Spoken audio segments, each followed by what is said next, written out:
여러분, 전기회로 및 실험 강의에 참여해 주셔서 감사합니다. 자, 오늘은 첫 시간인데, 오늘은 전기회로의 전반적인 내용, 그리고 전기회로가 무엇인지, 그리고 저항, 합성 저항, 그리고 오매 법칙까지를 배우도록 하겠습니다. 먼저 이 강의에 쓰이는 교재는 Electric Circuits 넬슨이 쓴 책이죠. 저희가 1학기 때 배웠던 책이고, 그리고 지금 현재 배우고 있는 NCS 기반 전기회로 실험이라는 이 두 책을 레퍼런스로 하고 있음을 밝혀드립니다. 먼저 이 프리클래스 강의는 이론 강의, 전기회로에 대한 내용이죠. 그리고 두 번째 실습에 대한 강의, 이 두 가지로 이루어져 있습니다. 먼저 이론 강의를 먼저 쭉 하고요. 그 다음에 실험 실습에 대한 강의를 하도록 하겠습니다. 먼저 회로가 무엇인지, 그리고 회로에는 어떤 용어들이 사용되는지 먼저 배워보도록 하겠습니다. 먼저 회로란 일렉트릭 서큐트란 우리가 이 주변에 있는 여러 가지 전기적인 장치들이 있죠. 이 전기적인 장치들의 수학적인 표현을 얘기합니다. 그래서 우리가 회로를 구성한다 혹은 회로를 분석한다는 것은 그 수학적인 표현을 우리가 찾아본다, 수학적인 답을 찾아본다라는 것이죠. 그래서 우리가 사용하는 이런 모델들은 몇 가지, 수학적인 모델들 몇 가지 과정이 필요합니다. 첫 번째, 전기적인 신호는 순간적으로 일어난다. 럼프트 파라메터 시스템이라고 합니다. 그래서 이렇게 순간적으로 일어나기 때문에 우리가 그런 것들 다 무시해도 되는 시스템이죠. 그 다음에 magnetic coupling이 없다. 그리고 net charge on every component가 항상 0이 된다라는 그런 몇 가지 가정을 가지고 우리가 회로를 분석을 하게 됩니다. 그래서 우리가 할 일은 회로가 어떻게 동작되는지 아는 거죠. 회로가 어떻게 동작되는지 알게 되면 회로를 어떻게 하면 새롭게 바꿀 수 있느냐, 혹은 우리가 원하는 대로 디자인할 수 있느냐를 결정할 수 있겠죠. 그래서 저희가 해야 되는 일들은 바로 이 두 가지입니다. 그런데 저희는 아직까지는 모든 회로에서 사용되는 소자들이 항상 아이디얼하다고 가정을 하게 됩니다. 하지만 실제로는 그렇지 않죠. 그렇기 때문에 저희가 실험 실습을 통해서 아이디얼하지 않은 경우에 대해서 저희가 다루게 되는 것이죠. 먼저 전기회로를 하기 위해서는 몇 가지 용어들이 필요한데요. 그 중에서 가장 중요한 것이 일렉트릭 차지랍니다. 일렉트릭 차지는 굉장히 작은 퀀티티, 작은 것이죠. 작은 것이면서 그것이 전기적인 특성을 가지고 있는 그런 퀀티티입니다. 그래서 이 일렉트릭 차지는 저희가 보통 이 정도의 크기를 가지고 있다라고 저희 얘기를 하죠. 굉장히 작은 값입니다. 그래서 이 일렉트릭 차지, 전하량이 어떻게 움직이고 어떤 일들을 하느냐, 그것들이 전기적인 특성들을 결정하게 되는 것입니다. 그 다음에 우리가 아주 자주 쓰는 말 중에 볼테지라는 말이 있죠. 전압이라고 하죠. 전압. 이 전압은 정의되기로는 unit charge per energy per unit charge라고 에너지 per unit charge라고 정의가 되는데요. 이거는 그러니까 수학적으로는 이렇게 표현이 되겠죠. 여기서 W는 에너지, Q는 유닛 차지가 됩니다. 그래서 전압은 약간 포텐셜의 의미를 가지고 있습니다. 내가 에너지를 얼마만큼 쓸 수 있느냐라는 것들을 의미하게 되고요. 커런트는 전하가 시간에 따라서 얼마나 변화하느냐, 즉 수학적으로 이렇게 표시되겠죠. 그래서 전하의 시간에 따른 변화율로 정의가 됩니다. 그래서 실제로 전류가 흘러야지 전하는 일을 하게 되고요. 볼테지 전압만 있어서는 전하는 일을 하지 않습니다. 왜냐하면 전압은 포텐셜, 나의 잠재적인 능력에 해당되는 것이고 실제로 전하가 움직일 때 일을 하게 되는 것이죠. 그래서 우리는 이렇게 아까 말한 것처럼 아이디얼 한 엘레먼트라고 우리가 가정을 한다고 했고요. 그래서 이 아이디얼 엘레먼트는 저희는 보통 이렇게 두 개의 터미널을 갖는 엘레먼트를 상정하게 되는데, 전압이 1가 되면은 그에 따른 전류가 흐르는 그런 형태로 저희가 엘레먼트를 구성을 하게 됩니다. 또 마지막으로 저희가 알아야 될 게 이제 파워라는 개념이죠. 파워는 에너지가 시간에 따라서 어떻게 쓰여지는가가 결국엔 파워가 됩니다. 그래서 파워는 에너지의 시간에 따른 변화율로 정의가 됩니다. 그러니까 똑같은 에너지가 있더라도 똑같은 에너지는 1이죠. 그래서 똑같은 일을 했더라도 1초의 일을 하는 사람이 있고 10초의 일을 하는 사람이 있을 텐데, 그렇다면 1초의 일을 하는 사람이 더 힘이 센가요? 10초의 일을 하는 사람이 더 힘이 센가요? 그렇죠. 1초의 일을 하는 사람이 힘이 더 센 거죠. 파워는 그렇습니다. 그래서 시간의 개념이 같이 들어간다, 이렇게 생각하면 되겠고요. 이 파워는 에너지를 시간에 대한 미분을 한다라는 식으로부터 에너지를 전하에 대해서 미분한 거, 그리고 이 전하량의 시간에 대한 변화율, 이렇게 분해할 수 있겠고요. 이쪽 부분이 바로 볼테지, 요게 커런트. 그렇기 때문에 파워는 볼테지 곱하기 커런트로 표현이 됩니다. 여러분들이 아주 잘 아는 식이죠. 그래서 만약에 파워가 포지티브 하다는 얘기는 에너지를 쓴다, 파워가 네가티브 하다는 얘기는 에너지를 다른 것으로부터 얻는다, 그렇게 생각을 하면 되겠습니다. 자, 그래서 이 에너지는 전압이 이렇게 전류가 이쪽으로 정의되었을 때 에너지는 P equal VI 이렇게 구할 수 있고요. 만약에 전류가 반대 방향으로 이렇게 전개가 되어 있다면 전류는 항상 전압이 높은 데서 낮은 데로 흐른다라고 우리가 알면 되는데요. 그러면 전압은 이쪽이 더 높은데 전류가 반대로 흐르게 되죠. 그렇기 때문에 파워는 마이너스 값을 갖게 됩니다. 이런 식으로 폴라리티가 정의가 되게 되고요. 자, 그래서 우리가 실제로 인클래스 시간에는 몇 가지를 좀 생각해 봐야 되는데요. 전류와 전압은 실제적으로 무엇을 나타내는가, 어떤 의미를 갖는가, 전력과 전압의 차이는 무엇인가, 이런 것들을 어떻게 설명할 수 있을까를 수업 시간에 좀 더 잘 알 수 있도록 토론을 해보도록 합시다. 자, 우리가 기본적인 전류, 전압, 전력, 그 다음에 그런 용어들을 배웠고요. 다음으로는 여러 가지 서큐트 엘리먼트를 저희가 배우겠습니다. 서큐트 엘리먼트로는, 그러니까 서큐트 엘리먼트는 무슨 말이냐면은 회로를 구성하는 기본 소자들입니다. 그래서 회로를 구성하는 기본 소자들에는 여러 가지가 있는데, 그 중에 전압을 공급하는 소자가 있고 전류를 공급하는 소자가 있고, 그 다음에 전압과 전류가 이렇게 흘러다니면서 일을 하게 해주는 소자가 있을 텐데요.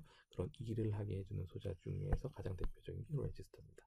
그거 이외에도 인덕터나 캐패시터라는 것들이 있는데 이런 건 나중에 배우게 되니까 오늘은 레지스터만 배우도록 하겠습니다. 자, 볼테지 소스, 커런트 소스는 전원을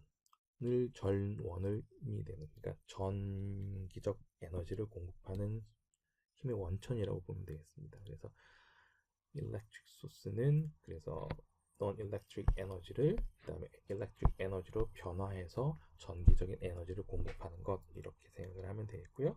그다음에 여기에는 이제 볼테지 소스랑 커런트 소스가 있는데 저희는 이제 아이디어란 것만 보통 다루죠. 그래서 볼테지 소스는 전압을 공급하는 것, 커런트 소스는 전류를 공급하는 겁니다. 그래서 볼테지 소스는 어떠한 상황이든지 전압을 일정하게 공급합니다. 어떠한 상황이든지. 전류 소스는 반대로 어떠한 상황이든지 전류를 일정하게 공급합니다. 이 두 가지 소스를 저희가 다루게 되고요. 그런데 실제 실험에서는 커런트 소스는 많이 다루지 않습니다. 저희는 볼테지 소스만 주로 다루게 되니까 실험할 때는 이 볼테지 소스만 염두에 두면 될 것 같습니다. 그래서 볼테지 소스는 이렇게 표현을 하고 커런트 소스는 이렇게 표현을 하죠. 이쪽은 이제 디펜던트 소스라는 건데 이건 저희가 나중에 배울 거니까 나중에 얘기를 하고요. 이쪽은 인디펜던트 소스라고 합니다. 인디펜던트 소스라는 얘기는 외부에 상관없이 항상 자기 갈 길을 간다, 그런 뜻이죠. 자, 그 다음에 파워 리턴과 그라운드의 관계가 있는데 이거는 저희가 인 클래스 시간에 한번 토론을 해보도록 합시다. 다음은 액티브 엘리먼트랑 패시브 엘리먼트라는 게 있는데요. 액티브 엘리먼트는 자기가 에너지를 제너레이팅 하는 혹은 에너지를 다른 데로부터 좀 빌어오는 그런 소자들을 말합니다. 반대로 패시브 엘리먼트는 에너지를 제너레이트 혹은 빌어오지 못하고 에너지를 소비하거나 다른 식으로 전환하는 그런 분들이죠. 그래서 대표적인 게 레지스터, 캐패시터, 인덕터가 되겠고요. 액티브 엘리먼트는 제너레이터, 배터리 같은 게 되겠고요. 그 다음에 OPM프나 트랜지스터 같은 거는 에너지를 다른 곳에서 빌어와서 실제로 입력보다 출력이 더 에너지를 더 많이 갖게 할 수 있는 소자, 그런 의미에서 액티브 엘리먼트라고 저희가 부르고 있습니다. 자, 저희가 배워야 될 거는 이제 electrical resistance, 그러니까 저항인데요. 이 저항은 물질이 가지고 있는 독특한 성질입니다. 물질이 가지고 있는 독특한 성질이고요. 그다음에 이 저항은 그러니까 저항은 물질에 따라서 달라지죠. 그리고 또 뭐에 따라서 달라지냐면 저항은 이제 전류의 흐름을 방해하는 성질 그렇기 때문에 저항이라고 하는데요. 전류의 흐름은 어떻게 하면 방해가 될까요? 전류 하나가 흘러가는 길이 좁으면 그렇죠? 그래서 area에 반비례하고요. 전하가 가야 될 길이 멀면 저항이 크겠죠? 그래서 이렇게 나타납니다. 그래서 저항은 물질마다 틀리고 길이에 따라 다르고 면적의 단면적에 따라 달라진다. 단면적엔 반비례, 길이엔 비례, 물질에 따라 달라지는 성질이다. 이렇게 알고 있으면 되겠습니다. 굉장히 중요한 포인트죠. 문제 나옵니다. 네. 자, 그래서 이게 바로 레지스턴스인데요. 사람들이 많이 실험을 해봤어요. 이 전류랑 전압이랑 레지스턴스랑 무슨 관계가 있나 봤더니 전류와 전압은 서로 비례하고 그 비례 상수로서 저항이 작용된다라고 오음이 밝혔죠. 그래서 이것을 오음의 법칙이라고 합니다. 그래서 V equal IR, V equal IR 반드시 외워야 되는 식입니다. 저항은 그림으로는 이렇게 표시하고요. 이 저항을 가지고 있는 소자를 저희가 레지스터라고 합니다. 컨덕턴스는 레지스턴스랑 반대 개념인데요. 그러니까 얼마나 전기를 잘 통하느냐. 그러니까는 저항이 크면 컨덕턴스가 작겠죠. 반대로 저항이 작으면 컨덕턴스가 크겠죠. 전기를 잘 통하니까. 그래서 저항과 반비례 관계를 가지게 됩니다. 그래서 아이디얼 레지스터, 그러니까 이상적인 저항이라면 항상 일정해야 돼요. 그러니까 시간이 지나도 온도가 변해도 항상 일정해야 되고, 그리고 전류 전압의 관계에 대해서 항상 선형적인 관계를 가져야 되고요. 변하지 않아야 돼요. 하지만 실제로는 그렇지 않죠. 그래서 실제로는 그렇지 않다 정도만 알아두시면 되겠습니다. 자, 저항이 이렇게 되어 있고 이쪽이 V 플러스 이쪽이 마이너스 전압이니까 이쪽이 이쪽보다 전압이 더 높죠. 전위차가 더 높기 때문에 전류는 이렇게 흘러가게 되고요. 이렇게 흘러가는 네트워크에서 전력은 파워는 VI랬죠. 근데 V는 IR이라고 했으니까 I제곱 R로도 표시할 수 있고 I는 R분의 V니까 R분의 V 제곱이라도 표시할 수 있죠. 그래서 전압 오음의 법칙을 이용해서 파워를 나타내는 이 세 가지 식을 여러분들이 사용할 수 있습니다. 그래서 I가 있을 때는 요식을 쓰면 되고 V가 있을 때는 요식, VI가 둘 다 있을 때 레지스턴스가 없다 그럴 때는 요식을 쓰면 되겠습니다. 자, 여기서 보면 중요한 식이 나오는데요. 파워는 레지스터에서 파워는 항상 포지티브로 나온다. 왜 그럴까요? 그렇죠. 파워 데시페이션 소자. 파워를 항상 쓰는 소자니까 파워는 항상 포지티브겠죠. 그래서 이것을 잘 염두에 두시면 되겠습니다.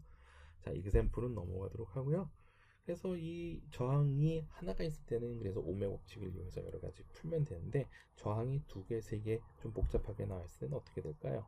아까 말했다시피 저항은 area, 길이, 물질에 따라서 달라지는 성질인데 저항이 이 그림처럼 여러 개가 나와 있으면 어떻게 할까요? 이럴 때 우리가 합성 저항이라는 개념을 쓰게 됩니다. 저항이 여러 개가 합쳐져 있다는 거죠. 그래서 합성 저항은 저항이 직렬로 연결되어 있을 때와 병렬로 연결되어 있을 때 두 가지에 따라서 따로 구할 수가 있는데 만약에 직렬로 연결되어 있다면 시리즈를 직렬이라고 얘기하는데 직렬로 연결되어 있다면 저희가 합성 저항을 이렇게 구할 수 있습니다. 왜 이렇게 구할 수 있느냐? 저희가 KCL과 KVF 나중에 배우게 되겠지만 키르히오프의 법칙으로 풀면 되는데 아직 우리가 그것까지는 안 나갔으니까 일단은 이렇게 이해를 해봅시다. 합성 저항은 모든 저항들의 합이다. 이렇게.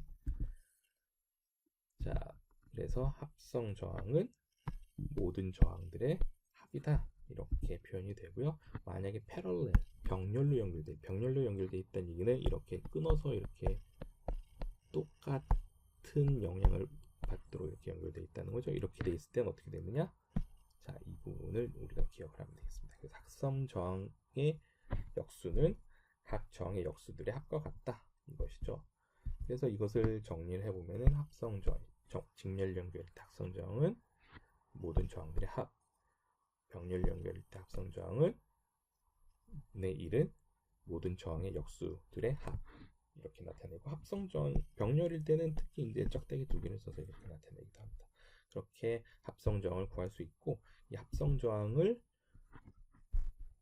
이 키르기오프의 법칙을 사용하지 않고 저항의 정의로부터 이렇게 합성 저항이 이렇게 된다는 걸 우리가 알아낼 수 있습니다. 자, 우리 인클래스 시간에 어떻게 해야지 이렇게 알아낼 수 있을까 한번 생각해 보도록 합시다. 자, 여기서 마지막으로 오늘 이 시간의 마지막으로 배워야 될 거는요. 전압과 전류를 측정하기 위해서는 어떻게 해야 되느냐인데요. 전압을 측정하는 것을 볼트메타, 전류를 측정하는 걸 암메타라고 합니다. 이런 것들이 이제 인스트루먼트 계측기라고 얘기를 하는데요.